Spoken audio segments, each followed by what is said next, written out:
Hey there. So I had an idea. While eagerly waiting for the release of Hades 2, I'm playing every game released from Supergiant Games, starting from the humble beginnings of Bastion to the godlike roguelike that redefined a genre in Hades. So join me in this journey of exploration, discovery, and love of a now iconic indie game developer. Welcome to the Supergiant Chronicles.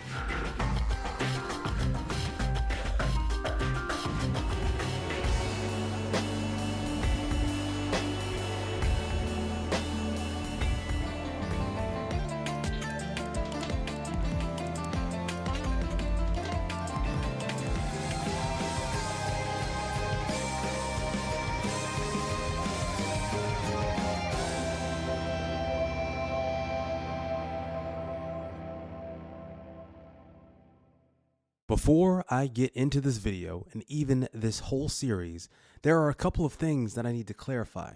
First, for me to convey all of my thoughts freely, each one of these videos will contain spoilers. It would be hard for me to keep things spoiler-free and dance around in-game plot points. Plus, these games are in some cases over a decade old at this point, so I think it's safe to say that most of you watching this have played one or all of these games. Second, this series is in no way going to be a documentary style or some deep dive into the lore and everything in between.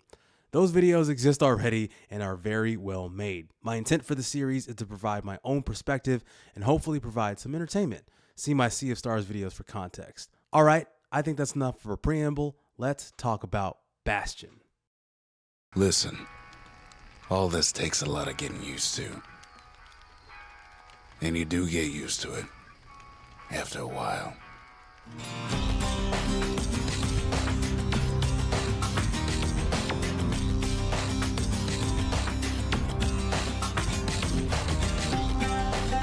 It is interesting going into Supergiant's first game. I already experienced their 10 out of 10 game in my opinion, but I'll get to it when I get to it. I needed to remove all previous knowledge and bring myself back to when Bastion released in 2011 in order to give it an honest shot. If you are somehow unfamiliar with Bastion, Supergiant describes it as an original action role-playing game featuring a reactive narrator who marks every move, lush, hand-painted 2D artwork, and tight responsive gameplay that rewards playing with finesse. The game is designed to be simple, pick up and start playing, while offering a lot of rich choices around character customization, as well as a deep story in-game world you can lose yourself in. I'm not going to be too critical on using the term RPG to describe this game, as I don't think it fits the definition, but it is for sure heavy on the action. From the moment you start the game, you are immediately thrust into the action. The tutorial is pretty straightforward, but you'll already notice how unique Bastion is compared to the other games in its genre. As mentioned in the description, there is a reactive narrator who marks your every move, and they really mean every move. All dialogue is presented in this narrator format by Rux, a character you meet very early on. Supergiant must have been in the midst of some sort of Sam Elliott movie marathon because the similarities are apparent. And I'm not just talking about his voice. I mean, just look at this. Look, they look exactly the same. They might as well have hired Sam Elliott himself to play this role, but I wonder if they had the budget for it. That's okay because Logan Cunningham does a fantastic job voicing this role.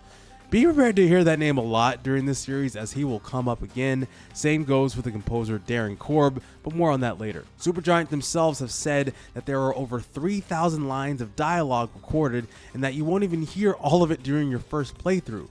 Considering the fact that only Logan himself recorded all of those lines, not to mention any different takes he had to do, speaks to the level of mastery he had as a voice actor even back then. Needless to say, Rux is my favorite character, which is kind of cheating since he's the only one with dialogue, though I do like his design. I wasn't sure if I would like the chibi-like qualities of the characters, but they work for me just fine. There's a good mix of what seems to be fantasy, western, and almost oriental from the Ura characters like Zia and Zolt. I enjoy the enemy designs as well. I enjoy their names even more as they stick with the western theme by giving them names like Squirts, Wallflowers, and Lunkheads. But you know what's even better than looking at enemies? Hitting them. The gameplay for Bastion is not the most complex, but what it lacks in complexity, it for sure makes up for it in variety. I do, however, have a couple of nitpicks. The first is that I thought the kid moved far too slowly at times. I felt he was moving through sand at times, and the majority of time I would use the roll to get around faster. This was always apparent when I would return to the Bastion. Just pick up the pace a little bit. I just wish he ran a little bit faster. My second gripe is whenever I would unlock a new weapon, it would replace my main hand one and it would throw off my build. You see, I would usually keep a melee weapon on Y, I play this on the Switch by the way, and a ranged weapon on A. My secret skill on ZR would vary, but would be tied to one of my weapons. When I unlocked a new one, it would sometimes remove the secret skill tied to the weapon replaced. Thus, I had to endure a wave of enemies with reduced firepower and figure out a new weapon in the process. Luckily, there is an armory not too far away in the level, so I could swap out to my previous loadout and try the new weapon later. Among the 11 weapons available, there were a few that I really stuck to. Those would be the Kale Hammer, the War Machete, Fang Repeater, and Scrap Musket. It's not to say that the other weapons were bad, it's just that these 4 fit my playstyle the most, especially the Hammer and Repeater, because once I upgraded these fully, I was mowing through enemies left and right, especially with the Bolt Burst secret skill. But that's what speaks to the enormous amount of variety found in these weapons. They even have 2 different upgrade trees that you can swap between once unlocked. Want 2 melees? Go for it. Want an army carbine and a flame bellows and a trap mine skill? Do it. It's also a nice touch that Rux will make a comment about whatever weapon combo you have. Going through the levels is pretty straightforward. Find the core, bring it back to the Bastion to rebuild it, and smash everything in between. The one thing I do remember hearing about this game is when it first came out is how the level gets filled out beneath you as you travel. This is really cool, and I'm glad it sticks throughout the whole game. You're pretty much guided on the path, but I did notice you can sidetrack for some extras at times. What was a bit annoying but made more sense as the game went on is that you can fall off the level. I don't think there was ever a time where I didn't fall off by accident, but it kept me more engaged because there could be a fair amount of chaos, especially in the later levels. Progression is always a good thing in games, and seeing the Bastion progress with each core and later with shards is nice. Each new building has its own theme in the story and how it powers up the kid. The shrine does remind me of what could be known as the heat system in Hades. I wonder if that will come up in later games.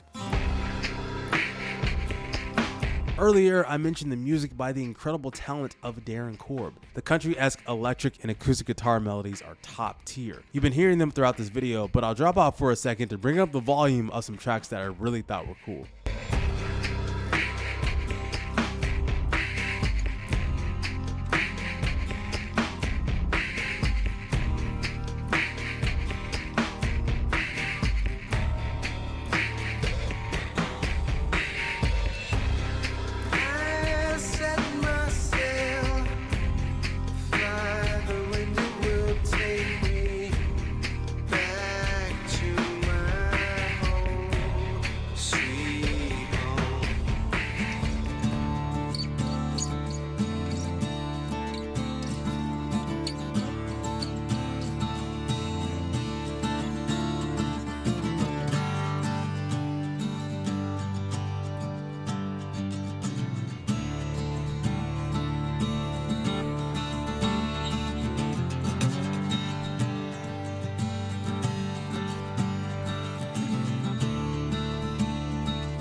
Each time I sat down to write the script, I was bumping this soundtrack.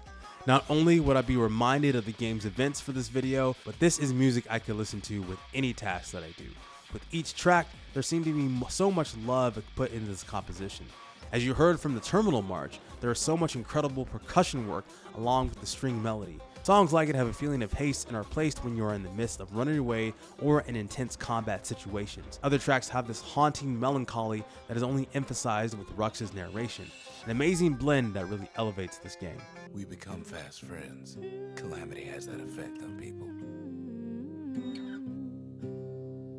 But there was more to be done. There was one last core to find. At first, I was not truly invested in the story of Bastion because it seemed pretty simple. You awake to a world crumbling after the Great Calamity, and you retrieve cores to restore the Bastion, which acts as a safe haven. Seemed basic, and I did feel like I was getting toward the end when I put up the last core, but of course, I was wrong. I did like the swerve of Zulf learning about the truth of how the Calamity was started and leaving the Bastion, and instead of getting cores, you're getting shards that fully upgrade the buildings at the Bastion and allow you to upgrade weapons even further. Also liked how the enemies got progressively more complex and even include human enemies like the Ura.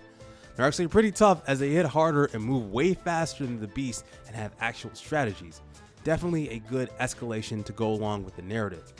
Finding out that the whole events of this game come from the war between the Caelandians and the Ura gave it some depth, as you see why Zulf felt justified in his actions. I also thought that the twist of this game would have me fighting Rux, but this works too. Something I also did not expect to see is that there are choices that you have at the end of the game. I felt like they came out of nowhere, but it was a nice surprise nonetheless. The first multiple choice of having to save Zulf or not was a little underwhelming. Other than Zulf not being in the final cutscene, the only thing that really changes is how you escape the terminals. I did like the option of saving Zulf, as it was interesting to see all of the Ura stop attacking and then even attacking themselves if they shot at us. It shows a level of respect between the two tribes of people as they see one of their own being carried off by their perceived enemy. The next choice was the ending of how you interacted with the Bastion. You can choose to restore the Bastion and basically do a world reset and undo the Calamity, or you can evacuate this place with the Bastion in tow and explore the open but destroyed world. It's a little shocking to hear Zia's voice at the very end after not hearing any other character, because it showed the finality of the situation. I personally like the evacuation ending a lot better, as it allows you to maintain the connections with Rux and Zia and Zulf if you saved him. World resets and characters having no memory of past events doesn't always sit right with me, because of what stops the same mistakes from happening again. It does get my brain thinking, and I like it when a game does that. After all is said and done, I thought Bastion was a very strong start from Supergiant. Knowing what I know from Hades, I can see the foundation being built here. A fairly short experience, but still packed with content. I can see why this game got so much praise back then and is still being talked about today.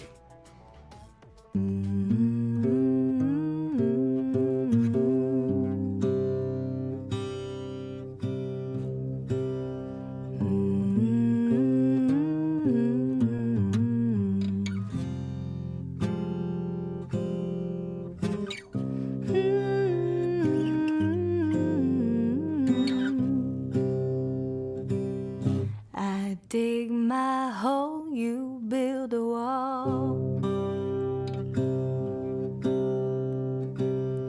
I dig my hole, you build. Well, there you go. That is the first in this series of the Supergiant Chronicles. I hope you enjoyed what I had to say about Bastion. If you played this game already, I would love to know your experience with it. Do you agree with anything that I said or not? Were there some things that you felt like I left out? And if you haven't played Bastion, do you think you'll play it now or not? Let me know in the comments, as I would love for this video and the series to open up for more discussion about Supergiant's games. Look forward to my next video in the series as I jump into the sci-fi world of Transistor, another banger from what I've heard. I don't have a planned schedule for these videos as I'm trying to take my time, but you can enjoy many of the other videos that I have on this channel that you should totally like, share, and subscribe to. I would really appreciate it. Thanks again for watching. My name is Chike, and I will see you next time on the Supergiant Chronicles. Bye. Before to